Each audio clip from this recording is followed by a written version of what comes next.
Hi అండి. మనం ఇళ్ళలో ఎక్కువగా ప్రతి పూజలో కొబ్బరికాయనైతే కంపల్సరీ కొడుతుంటాం కదా. అవైతే మనం ఎండబెట్టాలని చూసినా కూడా ఎక్కడో ఒక చోట బూజు బట్టి పడేస్తుంటాము. అలా పడేయకుండా ఇలా ఒకసారి ట్రై చేసి చూడండి. స్వీట్ లాగా చాలా బాగుంటుంది. కొబ్బరిని చిన్న చిన్న ముక్కలుగా కట్ చేసుకొని మిక్సీలో వేసుకొని ఉండలు లేకుండా ఇలా బాగా మెత్తగా గ్రైండ్ చేయాలి. తర్వాత కడాయిలో ఒక 2 లేదా 3 టేబుల్ స్పూన్ల వరకు వేరుశనగపప్పును వేసుకొని సన్నని మంట మీద బాగా వేయించాలి.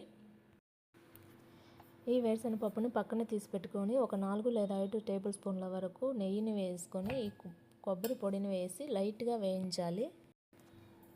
ఇది ఎక్కువగా వేయించకూడదు, ఎందుకంటే ఇది ఆయిలీగా ఉంటుంది. అంతా పోయి డ్రైనెస్ వస్తుంది, అప్పుడు టేస్ట్ కూడా మారిపోతుంది. అందుకని లైట్గా వేయించాలి. ఇప్పుడు వేయించుకున్న కొబ్బరిలో 1 కప్పు కొబ్బరికి 1 కప్పు బెల్లాన్ని యాడ్ చేసుకోవాలి. తురుము పట్టుకొని వేసుకుంటే తొందరగా అయిపోతుంది, కానీ ఇక్కడ నా దగ్గర అది లేదు కాబట్టి నేను నలగొట్టి వేశాను.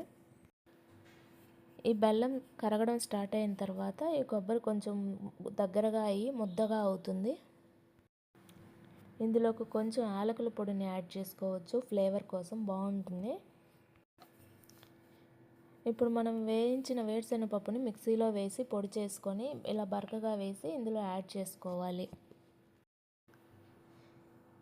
దీన్ని బాగా కలిపి ఒక 3 to 5 మినిట్స్ సిమ్లో ఉంచి తర్వాత స్టవ్ ఆఫ్ చేసుకోవాలి. కావాలంటే ఉండలుగా అయినా చుట్టుకోవచ్చు, లేదా బాగా కొంచెం బెల్లం ఎక్కువగానే వేసుకుంటే చెక్కలుగా అయినా కట్ చేసుకోవచ్చు. నేనైతే ఏం చేయట్లేదు, ఇలాగే డబ్బాలో స్టోర్ చేసి పెట్టుకుంటున్నాను. మీరు కావాలనుకుంటే ఉండలు చుట్టుకొని స్టోర్ చేసుకోవచ్చు. ఇది మొత్తం ఒక 10 to 15 మినిట్స్లోనే రెడీ అయిపోతుంది. ఒకసారి మీరు ట్రై చేసి కామెంట్ చేయండి. నచ్చితే నా ఛానల్ని సబ్స్క్రైబ్ చేయండి.